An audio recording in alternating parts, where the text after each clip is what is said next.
3 বছরেরও বেশি সময় ধরে চলছে রাশিয়া ইউক্রেন যুদ্ধ। সংঘর্ষ বিরতি তো দূর, যত দিন যাচ্ছে যুদ্ধের রূপ ততই ভয়ানক হচ্ছে।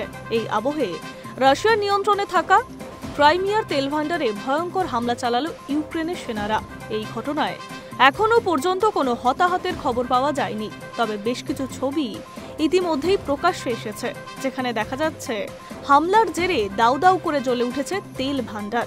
এই ঘটনার পরেই প্রশ্ন উঠছে, যুদ্ধে এবার কি তাহলে কোণঠাসা হচ্ছে রুশ ফৌজ?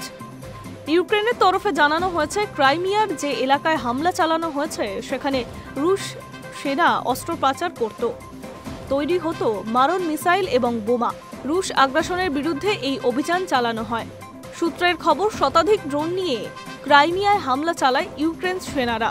অন্যদিকে রাশিয়ার প্রতিপক্ষ মন্ত্রী দাবি করছে, রাতভর তারা ইউক্রেনে মোট 251টি ড্রোন নামিয়েছে। প্রসঙ্গত 2014 সালে ক্রাইমিয়ায় দখল করেছিল মস্কো। সেখান থেকেই যুদ্ধক্ষেত্রে রাশিয়াকে তেল সরবরাহ করা হতো। সেখানেই হামলা চালিয়ে যাচ্ছে রুশ প্রেসিডেন্ট ভ্লাদিমির পুতিনকে বড়সড় অস্বস্তিতে ফেলল ইউক্রেন। তবে ক্রাইমিয়ার মাটিতে ইউক্রেনের হামলা এই প্রথম নয়। 2024 সালে সেখানকার তেলের ভান্ডারে হামলা চালিয়েছিল জেলেনস্কির দেশ।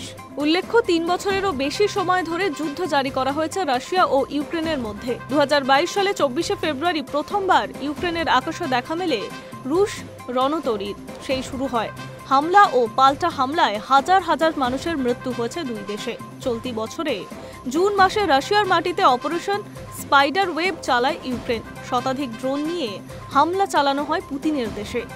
এরপর আক্রমণ ও পাল্টা আক্রমণে রক্তাক্ত হয়েছে দুই দেশ। মার্কিন প্রেসিডেন্ট ডোনাল্ড ট্রাম্প এই যুদ্ধ থামাতে চেষ্টা করলেও বিশেষ কোনো সমাধানের রাস্তা বের হয়নি। এই অবস্থায় শোনা যাচ্ছে ট্রাম্পের সঙ্গে ফের দেখা করতে চলেছে জেলেনস্কি। তার দাবি, ইউক্রেনের জন্য নিরাপত্তার গ্যারান্টি ও রাশিয়ার ওপর নিষেধাজ্ঞা জারি করার বিষয়ে আলোচনা করবেন তিনি। কিয়েভের দাবি, যদি রাশিয়ার যুদ্ধবিরতির পথে না হাঁটে সেক্ষেত্রে তাদের বিরুদ্ধে কঠোর নিষেধাজ্ঞা জারি করা হোক। এই পরিস্থিতিতে ক্রাইমিয়ার তেল ভান্ডারে হামলা চালিয়ে রাশিয়াকে বড়সড় ক্ষতির মুখে ফেলল ইউক্রেন। প্রশ্ন উঠছে, 3 বছর ব্যাপী চলা যুদ্ধেও তাহলে কি পিছিয়ে পড়ছে রুশ ফৌজ? উত্তর দেবে ভবিষ্যৎ। Hi news network.